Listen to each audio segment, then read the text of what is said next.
అందరికీ షలోం. ఈరోజు మన తెలుగు బైబిల్‌లో లేనటువంటి మరికొన్ని విషయాలు యెషయా గ్రంథం నుండి మనం తెలుసుకుందాం. అయితే ఇలాంటి విషయాలు మీరు తెలుసుకోవాలనుకుంటే నా ఛానల్‌ని సబ్స్క్రైబ్ చేయండి.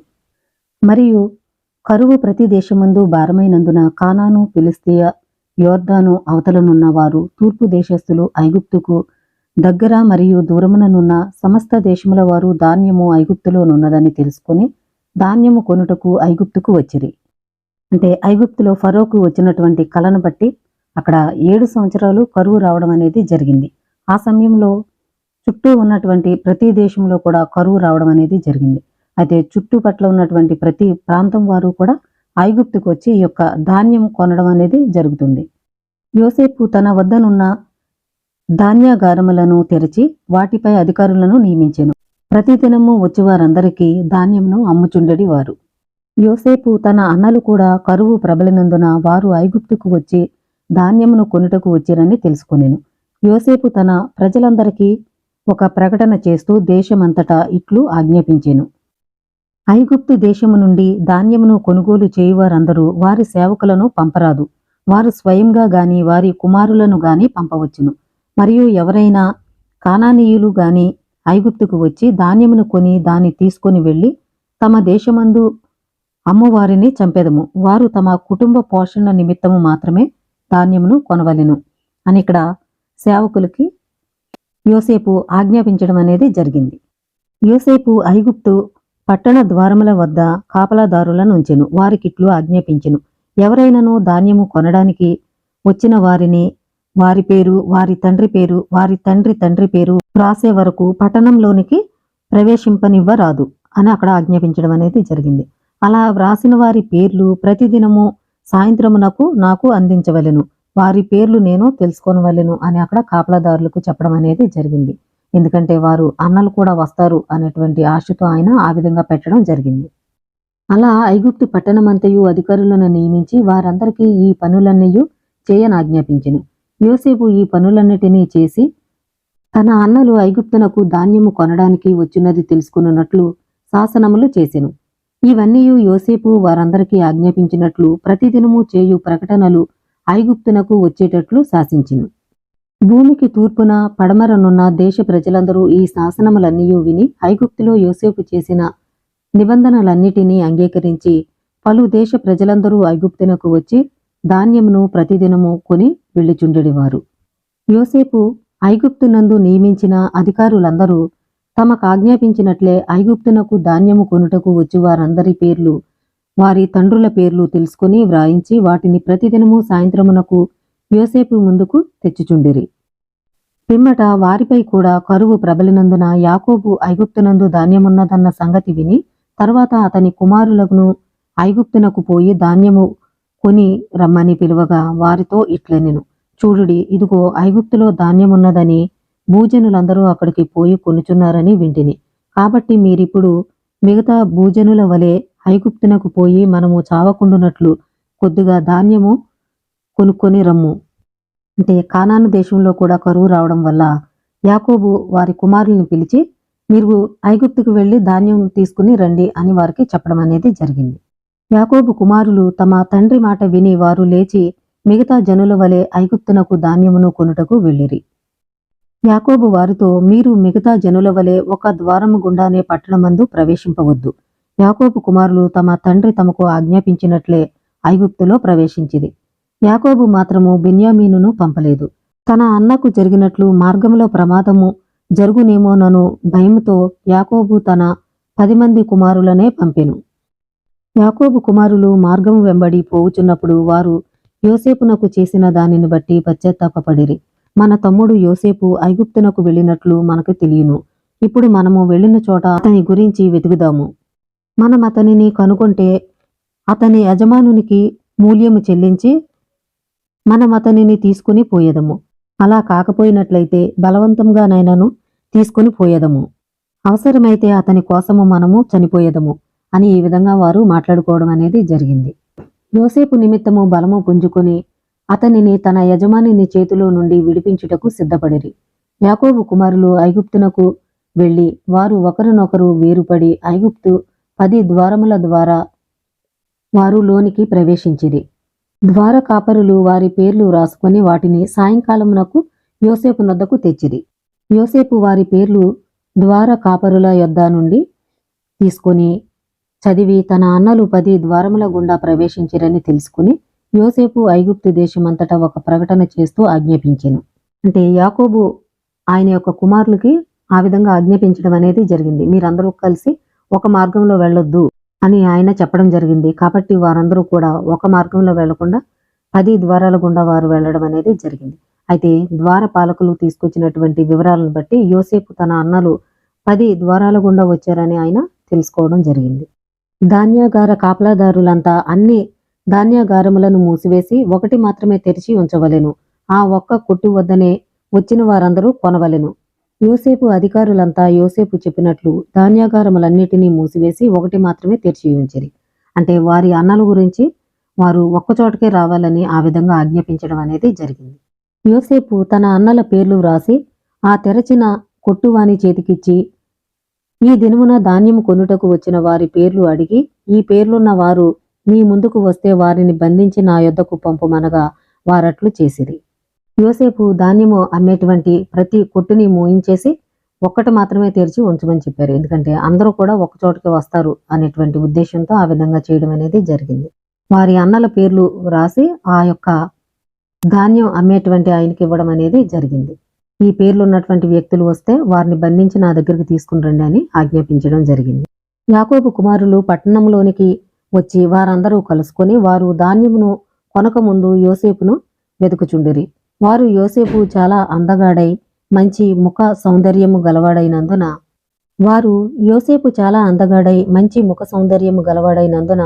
వేశ్యల గృహ ద్వారముల యొద్ద వెళ్లి 3 దినములు వెతికిరి. కాని వారు అతనిని కనుగొనలేదు. ధాన్యాగారములను తెరచి ఉంచిన మనుష్యుడు కూడా యోసేపు ఇచ్చిన పేర్లున్న వారిని కనుగొనలేకపోయెను. అతడు యోసేపు నొద్దకు ఈ విధముగా చెప్పి పంపెను. 3 దినములు గడిచినవి, నీవు మాకిచ్చిన పేర్లు గల వారెవరూ రాలేదు అనగా యోసేపు తన సేవకులను వెతికి వారిని తన ముందుకు వారిని తీసుకురమ్మని పంపెను. యోసేపు సేవకులు ఐగుప్తులోనికి వచ్చిరి గాని వారిని కనుగొనలేకపోయిరి. పట్టణంలోనికి వెళ్ళిరి, వారక్కడనూ వారిని కనుగొనలేకపోయిరి. ధాన్యాన్ని అమ్మేటువంటి మనుష్యుడు కూడా ఈ యొక్క పేర్లున్నటువంటి వ్యక్తులు 3 రోజులుగా కూడా ఎవరూ రాలేదు అని యోసేపుకి చెప్పడం అనేది జరిగింది. అయితే యోసేపు సేవకుల్ని పంపించి ఆ యొక్క ఐగుప్తు దేశం అంతా కూడా వెతికించడం అనేది జరిగింది. అయితే వారు ఎక్కడ వెతికినప్పటికీ వారు అన్నలు కనిపించలేదు. యోసేపు తన అన్నలను వెతుకుట కొనసాగిస్తూ 16 మంది సేవకులను వారిని వెతుక పంపెను. వారు పట్టణము 4 మూలలకు వెళ్లి వెతికిరి. 4 సేవకులు వేశ్యల గృహములకు వెళ్లి అక్కడ 10 మంది మనుషులు తమ తమ్ముడిని వెతుకుట గమనించిరి. ఆ 4 సేవకులు ఆ మనుషులను తీసుకుని యోసేపు ముందుకు తెచ్చిరి. వారు నేలకు వంగి నమస్కరించిరి. యోసేపు అన్నలు వారి తమ్ముడు గురించి వెతకడం అనేది జరిగింది. అయితే వారు ముందు వచ్చి ధాన్యం కొనకుండా వారి తమ్ముడు కోసం వెతకడం అనేది జరిగింది. అయితే ఆయన అందగాడు కాబట్టి వేశ్యల గృహంలో ఒకవేళ ఉన్నాడేమో అనేటువంటి ఆలోచనతో అక్కడికి వెళ్ళి వెతకడం అనేది జరిగింది. ఆ సేవకులు అక్కడికి వెళ్ళినప్పుడు ఆ మనుషుల్ని తీసుకుని యోసేపు యొద్దకు తీసుకుని రావడం అనేది జరిగింది. యోసేపు రాజవస్త్రములు ధరించిన వాడై, శిరస్సున పెద్ద కిరీటము ధరించిన వాడై, బలాఢ్యులు చుట్టూ ఉన్నవాడై సింహాసనముపై కూర్చుండి ఉండెను. యాకోబు కుమారులు యోసేపు అతని అందమైన ఆకారమును, గంభీరమైన ముఖ వైఖరిని, ఆశ్చర్యము గొలిపే కళ్ళను చూచి వారు మరలా నేలకు వంగి నమస్కరించిరి. యోసేపు రాజవస్త్రములు ధరించిన వాడై, శిరస్సున పెద్ద కిరీటము ధరించి ఆయన సింహాసనంపై కూర్చున్నప్పుడు ఆయన అన్నలు ఆయనకి నేలకు వంగి నమస్కరించడం అనేది జరిగింది. అంటే యోసేపుకి ముందే ఈ యొక్క కళలో రావడం అనేది జరిగింది. ఆయన పన లేచి నిలబడినప్పుడు చుట్టూ ఉన్నటువంటి పనలు ఆయన చుట్టూ నిలబడి వంగి నమస్కరిస్తున్నట్లు ఆయనకి ముందే కళ వచ్చింది. అలాగే రెండవ కళ, సూర్యుడు, చంద్రుడు, 11 నక్షత్రాలు ఆయనకు నమస్కరిస్తున్నట్లు కళలో ముందే చూడటం అనేది జరిగింది. ఇప్పుడు అదే విధంగా ఇక్కడ అన్నలు వచ్చి ఆయనకి నమస్కరించడం అనేది జరిగింది.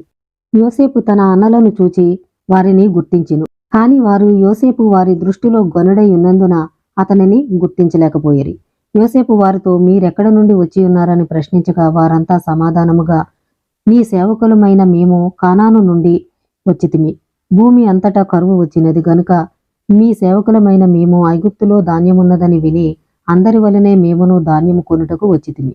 యోసేపు వారికి సమాధానముగా, మీరు చెప్పినట్లు మీరు ధాన్యమును కొనుట కొరకే అయితే మీరు పట్టణ 10 ద్వారముల గుండా రావలసిన పని ఏమిటి? మీరు కేవలము వేగుల వారి వలె దేశమునకు వచ్చి ఉన్నారు అనెను.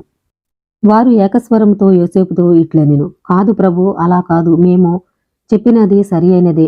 మీ సేవకులమైన మేము వేగుల వారము కాదు. మేమందరము అన్నదమ్ములము. కానాను దేశమందు ఒక మనుషుని కుమారులము. మా తండ్రి మమ్ములను పట్టణంలో ప్రవేశించినప్పుడు ఇతర ప్రజల వలె ఒక ద్వారము గుండా పోవలదని ఆజ్ఞాపించెను. యోసేపు మరలా వారితో సమాధానముగా ఇట్లు చెప్పెను, నేను మీతో చెప్పినట్లు మీరు వేగుల వారై ఈ దేశమునకు 10 ద్వారముల ద్వారా వచ్చి ఈ దేశ రహస్యములను చూడవచ్చిరని చెప్పెను. నిశ్చయముగా ధాన్యమును కొనుటకు వచ్చివారు వారి మార్గమున వచ్చి వెళ్ళెదరు. మీరు వచ్చి 3 దినములైనది. మీరు ఈ 3 దినములు వేశ్యల గృహములందు ఏమి పని? నిశ్చయముగా వేగుల వారే ఇట్లు చేయుదురు. అంటే యోసేపు వారి అన్నల్ని అడగడం అనేది జరుగుతుంది. మీరు ఒక ద్వారంలో రాకుండా 10 ద్వారాల గుండా ఎందుకు వచ్చారు? మీరు వేగులు వారు అని చెప్పి ఆయన అనడం అనేది జరిగింది. అయితే వారు, మా తండ్రి ఈ విధంగా వెళ్ళొద్దు అని చెప్పాడు అని వారు సమాధానం ఇచ్చారు. అయినప్పటికీ యోసేపు మళ్ళీ మీరు వేగులు వారు అని చెప్పి అనడం అనేది జరిగింది. మేము ధాన్యం కొనడానికి వచ్చాము, మేమందరం కూడా కానాన్లో ఒక మనుషుని కుమారులము అని అక్కడ చెప్పడం కూడా జరిగింది. అయితే మీరు అందరిలాగా ధాన్యం కోసం వస్తే ఒక మార్గం గుండా వచ్చి మీరు ధాన్యం కొనుక్కుని వెళ్ళిపోవాలి. 3 దినాలు కూడా మీరు వేశ్యల గృహాల్లో మీరు ఏం చేస్తున్నారు అని ఆయన అడగడం అనేది జరిగింది. యోసేపుతో వారిట్లనిరి, అలా మాట్లాడవద్దు ప్రభు, మేమందరము 12 అన్నదమ్ములము. మా తండ్రి హెబ్రీయుడైన అబ్రహాము కుమారుడైన ఇసాకు కుమారుడైన యాకోబు. ఇదిగో మా చిన్న తమ్ముడు మా తండ్రి యొద్ద కానానులో ఉన్నాడు. ఒకడు లేడు, వాడిని మేము పోగొట్టుకున్నాము. బహుశా అతడు మీ దేశమందున్నాడని మీ దేశమందు మేము వెతుకుచున్నాము. మేము చివరికి వేశ్యల గృహములకు కూడా వెళ్లి అతనిని వెతుకుచున్నాము.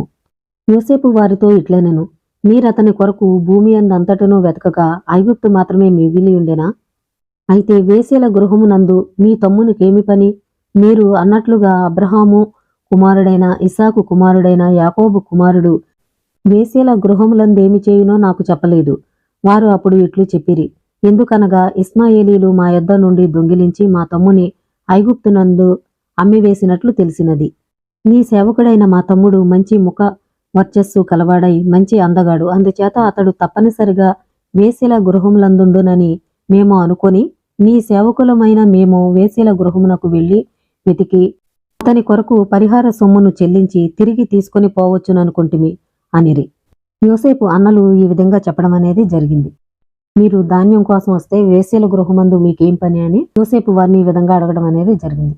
అబ్రహాం కుమారుడైన ఇసాకు కుమారుడైన యాకోబు కుమారుడైన మీ తమ్ముడు వేశ్యల గృహంలో ఏం చేస్తున్నాడు అని అడగడం అనేది జరిగింది. అప్పుడు వారు ఈ విధంగా సమాధానం చెప్పారు, ఎందుచేతననగా ఇస్మాయేలీలు మా యొద్ద నుండి దొంగిలించి మా తమ్ముణ్ణి ఐగుప్తుకు తీసుకొచ్చి అమ్మినట్లు తెలిసింది అని వారు సమాధానం ఇవ్వడం అనేది జరిగింది.